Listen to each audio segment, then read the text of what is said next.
The matted hall at Naval Amphibious Base Coronado holds a hush that feels heavy. 250 Special Operations personnel watch as a range safety officer finishes the brief. With 2 safety, non-commissioned officers standing at the edges and medical standby ready by the doorway. The authority to stop the drill belongs to the range safety officer, and everyone waits for the nod. Commander Nathan Briggs steps onto the start mark with a rubber training knife cleared and inspected. He wears a mouthguard and light headgear, the same as every participant. Across from him stands Lieutenant Emily Carter, United States Navy Medical Service Corps, calm and squared away, her stance telling more of her past as a hospital corpsman and independent duty corpsman than any resume could. The ready call lands and Briggs moves first with a sudden angled lunge that slices space more than air. Emily takes an offline step that pulls her body outside the blade path, catches his weapon wrist with a clean 2-on-1 grip, and pins the thumb line. A sharp lever on the pad forces the rubber blade free, and the knife begins to fall. She drags the arm across center to break his posture and keeps her base under her. An inside trip similar to Osotogari turns his forward drive into a rotation that plants him into a controlled breakfall. The impact stuns him for a heartbeat, not a knockout, and the range safety officer is already leaning forward. Emily is kneeling before the echo fades, checking airway, breathing, and responsiveness, while calling safety to the range safety officer in a voice meant to carry. The knife clatters against the mat and rolls to a stop as the room goes silent. No one moves, and the moment hangs there with a question that no one answers yet. The gate at Naval Amphibious Base Coronado slides open as the morning heat settles over the asphalt. Lieutenant Emily Carter walks through with a steady pace and a clipped nod. The kind of movement that says she has been here before and knows why she came. She is a United States Navy 03 inches the Medical Service Corps with the calm of someone who has done hard work well. Before her commission, she served as a hospital corpsman and an independent duty corpsman, deploying to Afghanistan multiple times alongside Marine units and special operations elements. Her credibility rides on more than memory. She teaches Committee on Tactical Combat Casualty Care with a focus on the march sequence and the clear split between care under fire and tactical field care. Inside the training bay, a schedule board sets the day in quiet type. The Tactical Combat Casualty Care demonstration reads 2 o'clock, and the close quarters block for medics reads 5 o'clock. While a range safety officer checks control measures and medical standby stages a kit by the door. Dignified observers arrive without fuss and take their places along the wall. Colonel Mariel Tengisdell from the United States Air Force retired is here, known for flying the U-2 Dragon Lady. Colonel Eileen Collins from the United States Air Force retired stands nearby, known for commanding a space shuttle mission, while Colonel Rebecca Hayes, medical doctor from the United States Army, reviews notes as the medical training advisor. A young man with a quiet smile signs in under a name that carries a legacy. A grandson of Audie Murphy with a simple visitor badge. The room absorbs the mix of history and method, and no one needs it explained. Emily adjusts a combat application tourniquet on the table and checks a heat-reflective blanket, signaling purpose with small, practiced motions. She is not here to tell a story of hardship. She is here to share validated methods that keep teammates alive, and the confidence in her posture makes that promise feel real. The bay feels ready, and the work is about to start. The breezeway near the grinder at Naval Amphibious Base Coronado hums with quiet motion. Lieutenant Emily Carter steps out from a morning coordination brief and matches her pace to the flow of the deck. Her posture is tidy, her eyes scanning staging tables and the schedule board that lists 2 o'clock and 5 o'clock blocks. Commander Nathan Briggs turns in with a senior enlisted advisor and 2 operators at his shoulder. He is a United States Navy 05 and the commanding officer of a SEAL team, reading the same board with a measured look. Emily is a United States Navy 03 inches the Medical Service Corps, prior hospital corpsman and independent duty corpsman, and she gives him a crisp nod that acknowledges rank and role. The moment tightens without heat. Briggs questions the value of classroom methods against the chaos of incoming fire through the way he gestures toward the range. Emily answers by pointing to hands-on training blocks and measurable outcomes that are timed, observed, and repeatable under the eye of a range safety officer. Range staff drift in the background and visiting officers slow as they pass, registering the exchange without forming a circle. A cart of training knives and combat application tourniquets sits squared away beside a medkit staged by medical standby. The scene stays plain and professional, the kind that says, "Work comes next." Emily frames the day with quiet clarity that separates care under fire from tactical field care. Under fire is fire superiority and immediate tourniquet. Field care is airway and the rest of march, under protection. Her words come as a steady hand on the plan, not a speech. Briggs accepts the outline with a short hold of eye contact that signals agreement to the standard and interest in the proof. The 5 o'clock close quarters option for medics waits like a sealed envelope, its outcome unspoken. Both turn away with purpose, and the breezeway returns to motion. The auditorium at Naval Amphibious Base Coronado fills with a steady rustle that settles into focus. 250 Special Operations personnel take their seats, while a range safety officer walks the front row and reviews control measures, medical standby, and stop authority for all training blocks. The room grows quiet as eyes shift to the schedule board and the staged gear along the wall. Lieutenant Emily Carter rises when called. She is a United States Navy 03 inches the Medical Service Corps, prior hospital corpsman and independent duty corpsman, and an instructor for the Committee on Tactical Combat Casualty Care. Her name sits next to 2 o'clock for the Tactical Combat Casualty Care demonstration and 5 o'clock for the close quarters block for medics. Commander Nathan Briggs sits among unit leaders with a steady posture. He is a United States Navy 05 and the commanding officer of a SEAL team, attentive to procedures and the way the plan will move from classroom to contact. His questions hold to professional ground and signal that proof will matter more than opinion. Visiting figures take seats along the aisle without ceremony. Colonel Mariel Tengisdell from the United States Air Force retired is present. Known for flying the U-2 Dragon Lady, Colonel Eileen Collins from the United States Air Force retired is here as well. Known for commanding a space shuttle mission. And Colonel Rebecca Hayes, medical doctor from the United States Army, reviews notes as the medical training advisor. The range safety officer closes the checklist with a calm nod. Medical standby confirms readiness at the doorway, and a quiet ripple of attention passes through the room. The agenda advances one item at a time, while the hush that follows each line grows heavier. The staging tells its own story. Tourniquets sit coiled. A training knife kit rests beside a heat-reflective blanket. Everything points to a joint exchange that will run on standards that can be timed, verified, and repeated. Expectation does the rest. Tradition has a seat, and so does data. Rank will watch a demonstration that does not bend to preference, and the room waits for the clock to start. Care under fire starts with survival, not tools. On the training floor at Naval Amphibious Base Coronado, the first move is fire superiority and a quick bound to cover.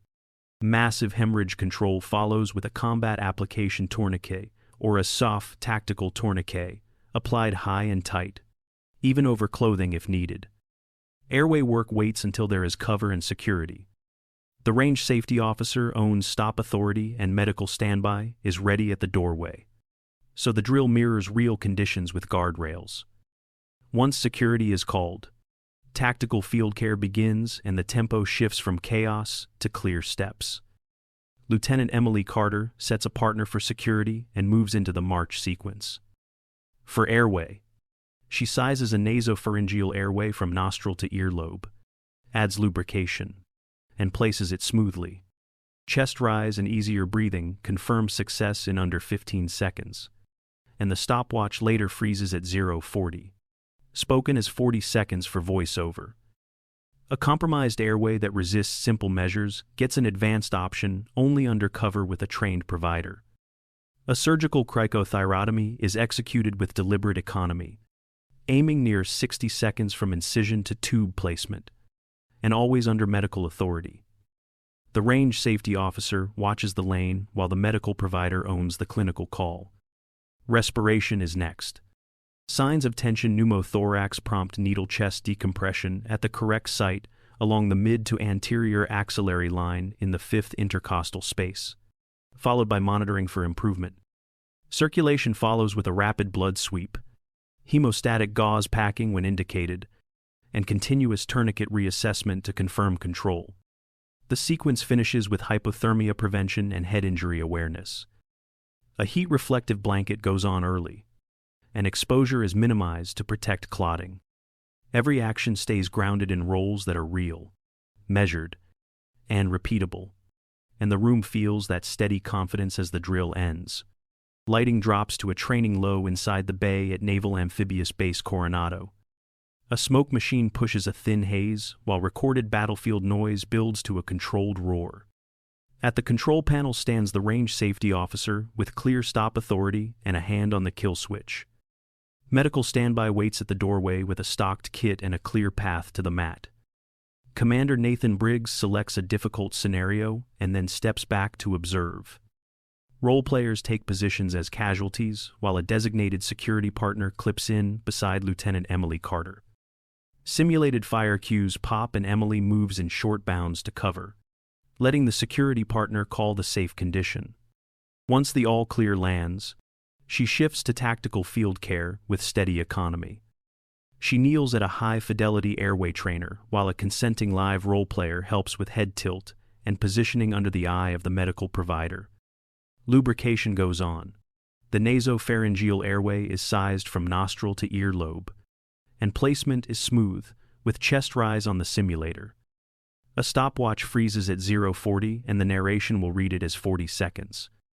Background stressors continue in a separate lane where non-lethal training munitions crack at safe distance as every person in the bay wears hearing and eye protection. Emily conducts a rapid hemorrhage check with a blood sweep and confirms tourniquet placement where needed. Hemostatic gauze is staged and used only when indicated, and the range safety officer tracks each step against the plan. Respiration gets a look for signs of tension pneumothorax, and a needle chest decompression is performed at the site along the mid to anterior axillary line in the 5th intercostal space when required.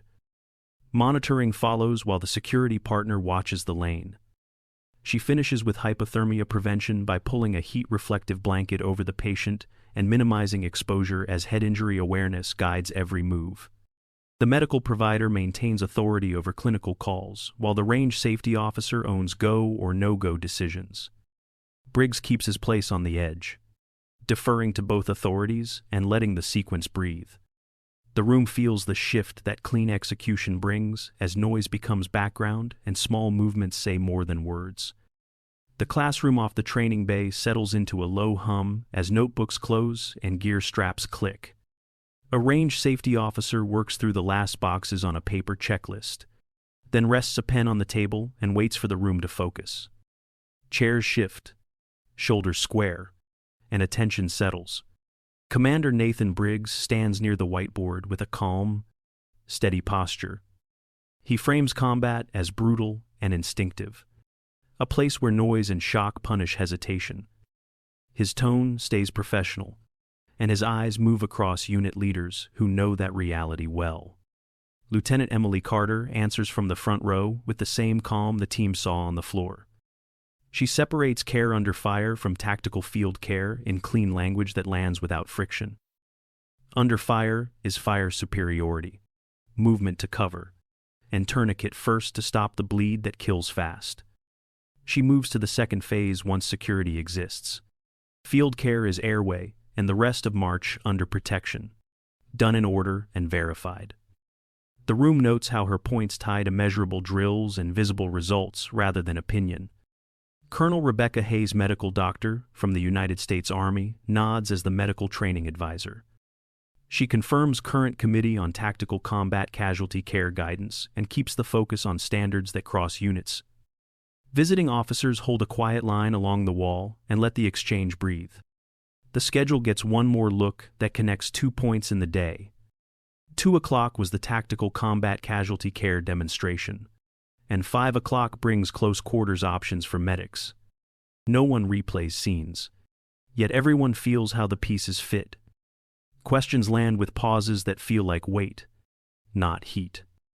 Posture straightens, pens return to pockets, and the range safety officer closes the checklist.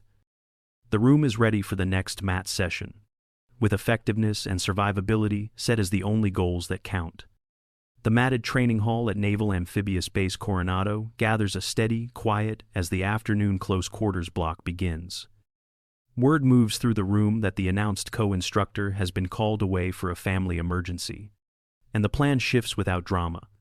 Lieutenant Emily Carter steps to the center and adjusts the layout with calm, her presence settling the space. Safety sits on top of everything. A range safety officer takes the lead at the edge of the mat with stop authority, while 2 safety non-commissioned officers hold positions at opposite corners.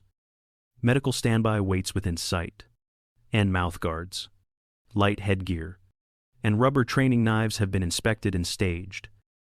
Commander Nathan Briggs steps forward to volunteer as the demonstration partner while staying within the authority of the range safety officer. The picture is simple and charged. A commanding officer facing a lieutenant in a controlled drill that answers to procedure. Respect fills the space between them and keeps the line straight. Emily outlines the aim in clean beats that fit the mission of a medic. Offline movement removes the body from the weapon path. Limb control anchors the threat arm. Weapon removal clears the blade. Stability protects both bodies. And the transition to restraint allows an immediate shift to patient assessment when safe. The focus is principles over spectacle and measurable results over noise. Operators and visiting officers settle into a band of quiet attention along the wall. Posture tightens, hands fold, and eyes stay on the mat, letting the room carry pressure without theatrics. The air feels like a held breath resting on the edge of proof. The range safety officer raises a hand and gives the ready call with a steady voice. Emily and Briggs step to the start mark and square their feet on the tape. The moment holds, clean and tense, as the first movement waits just ahead. The start mark waits under bright tape as the range safety officer gives the ready call and steps clear. The matted training hall at Naval Amphibious Base Coronado feels tight and settled.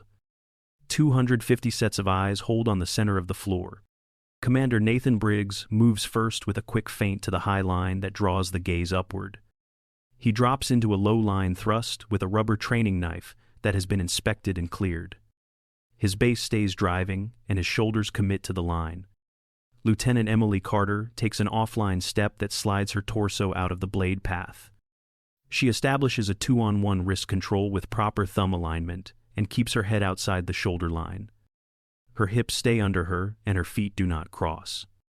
The weapon strip is a clean leverage action against the thumb pad that peels the grip without tearing at fingers. The rubber blade pops free and leaves the hand with a dull snap. The knife begins to fall as control shifts fully to her. She follows with an arm drag that pulls the attacking limb across her center and breaks posture. Her base stays low and her spine stays tall. Briggs is drawn forward into space he did not plan to give. Emily turns that momentum into an inside trip similar to Osato Gari, hooking and driving through the line. Briggs rotates into a controlled breakfall that spreads impact across the mat. Frames keep her weight off his torso and neck as they settle. There is a brief stun on impact that resolves under supervision while the range safety officer leans into view. Emily signals control with a clear verbal check to the range safety officer and to medical standby. The commander gives a distinct tap that ends the action. She moves straight into a rapid tactical combat casualty care assessment focused on airway and breathing. A quick responsiveness check and a visual sweep for obvious injury follow as she posts to a knee ride control that can transition to restraint if needed. Her eyes never leave the lane. The room stays quiet and attentive without theatrics, reading the language of posture and hands. Terminology stays precise, and roles stay clear, with safety authority unchanged.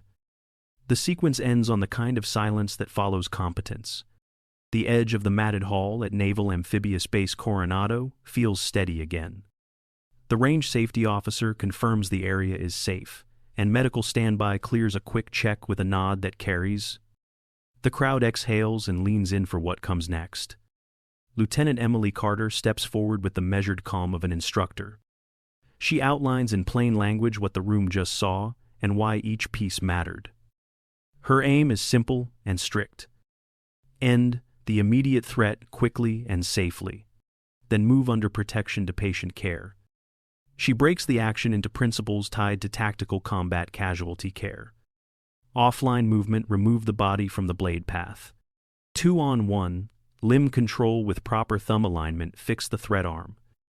A leverage-based strip against the thumb pad freed the rubber blade without a scramble. Posture kept her base under control and kept the head outside the shoulder line. An inside trip turned the attacker's momentum into a clean rotation and a controlled breakfall.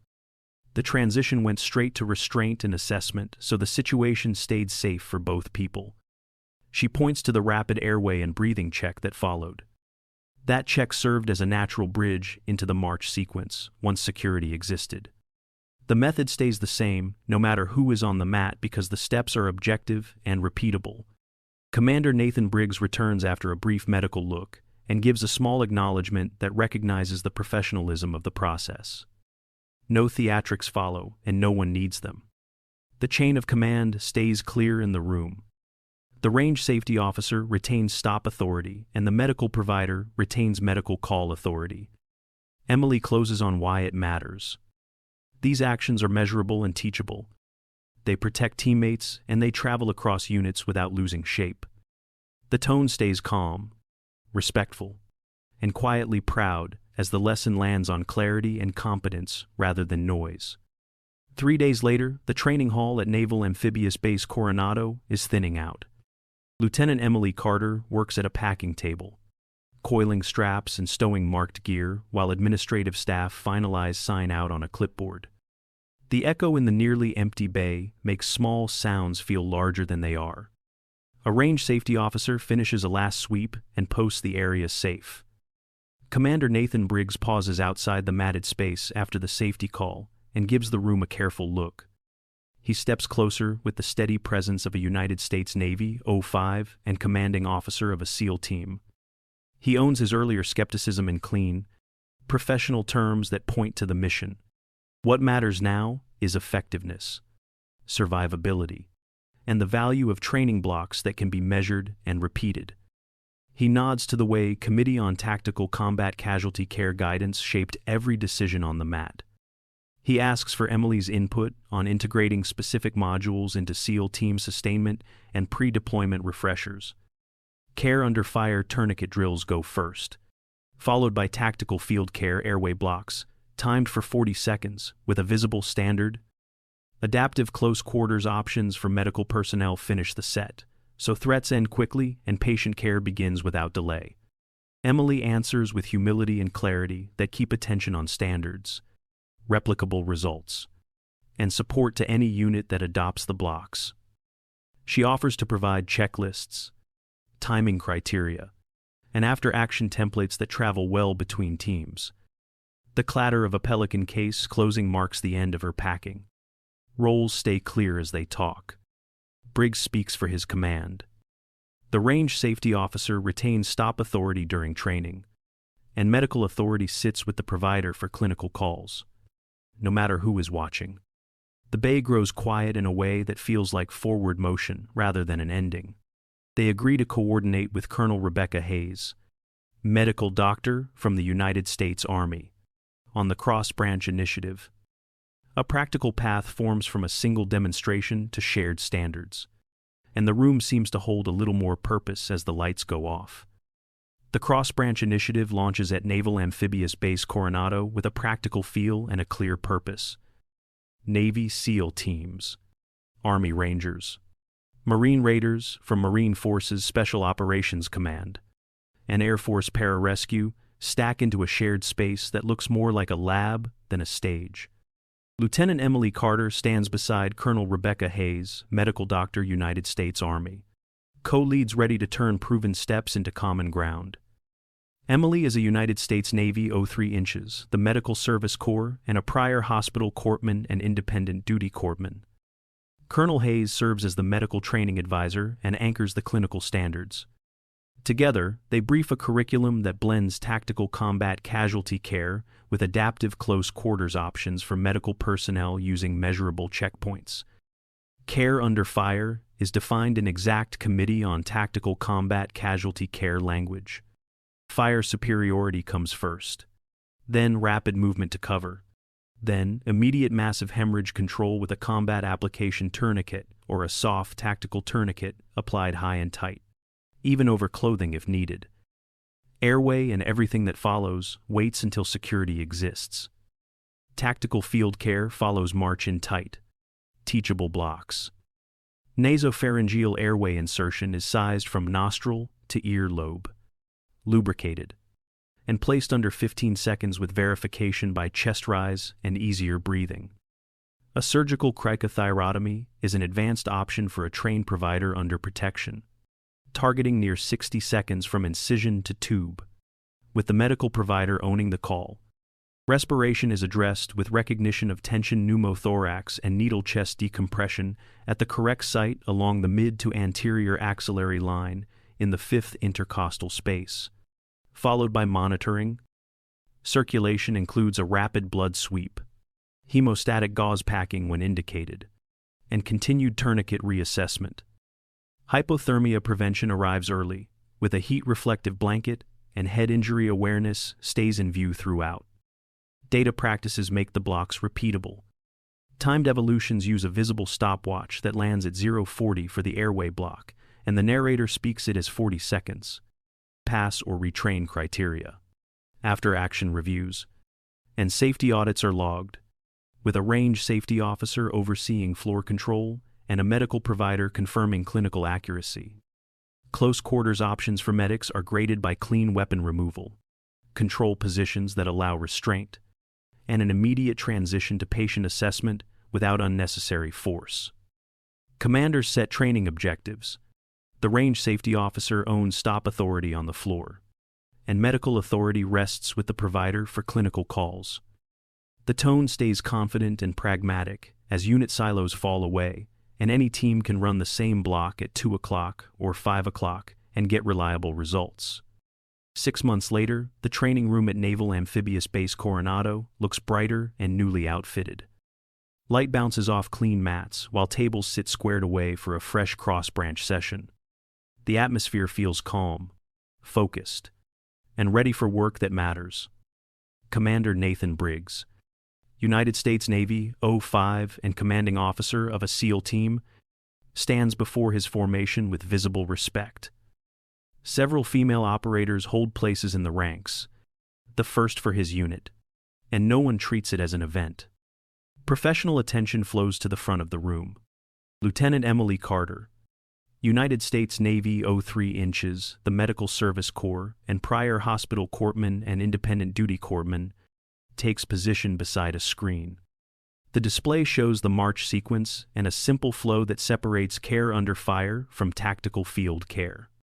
A combat application tourniquet and a heat-reflective blanket are staged on the table. Briggs delivers the frame in plain terms that leave no doubt. The battlefield cares about effectiveness, and validated methods will lead the program from this point forward. He steps back, letting the instructor own the floor, while staff confirm safety and admin checks. Emily opens with concise direction that ties drills to survivability and mission tempo. She points to timed blocks that teams can repeat at 2 o'clock or 5 o'clock and expects the same standard every time. Ranks, unit roles, and terminology remain precise, so the lesson travels cleanly. Small actions carry the emotion rather than speeches.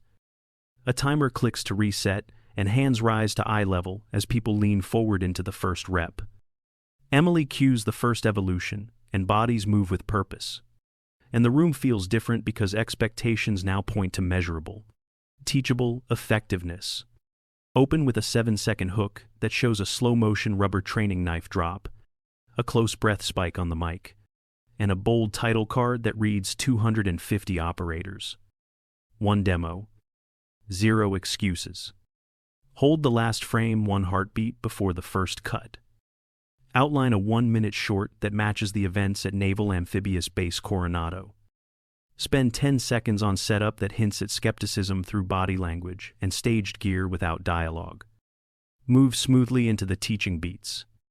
Give 15 seconds to Tactical Combat Casualty Care, separation between care under fire and tactical field care, with a clean on-screen march graphic.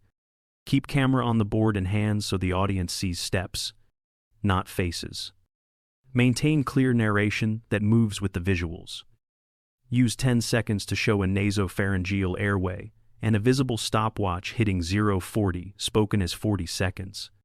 Frame the airway trainer, the lube, the size from nostril to earlobe, and the chest rise confirmation. Keep the motion steady and the cut clean. Spend 15 seconds on the close quarters control sequence.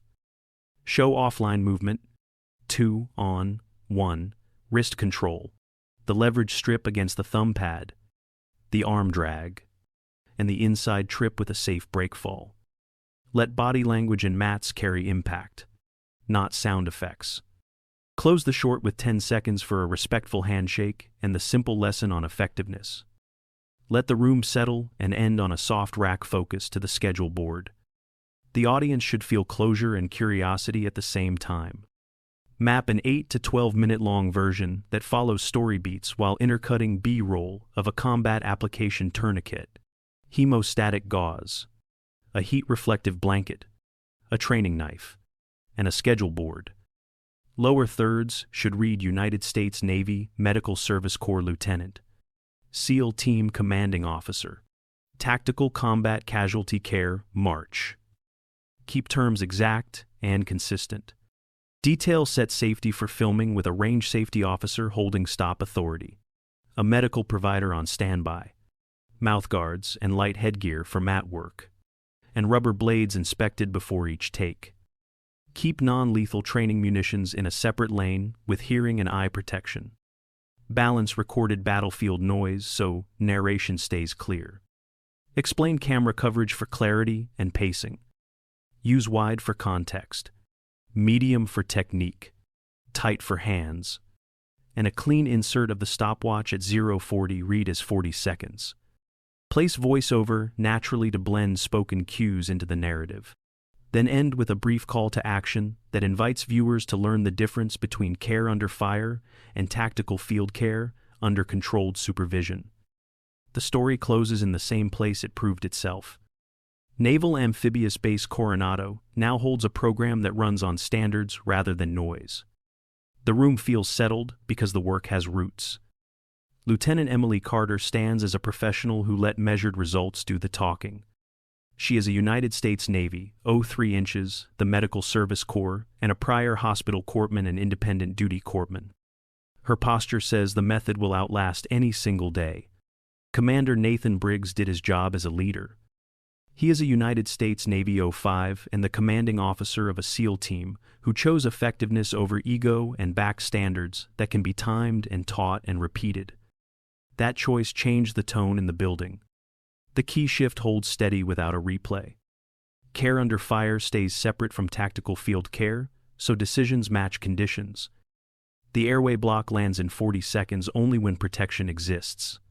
And the close quarters control stays calm enough to end the threat and move to care. 6 months later, the room shows the change in small ways that are easy to trust. Mixed operators stand shoulder to shoulder. A screen shows march while a combat application tourniquet and a heat-reflective blanket rest on a table and a timer sits ready to reset. The message is simple and real. The battlefield rewards competence and shared standards protect everyone. Nothing here is invented and the terms stay exact, so the lesson travels clean. Emotion comes from the work itself. A case clicks shut. The bay goes quiet right before a drill begins, and people lean in when the stopwatch starts to climb toward that spoken 40 seconds. Let the takeaway be gentle and useful. Value process over posture and learn the difference between care under fire and tactical field care. That knowledge keeps teammates alive when it counts. Emily cues the next evolution, and the team moves with purpose. The range safety officer keeps stop authority, and the medical provider keeps medical authority, which is how results stay repeatable. Respect grew here because facts went on the mat and stayed there.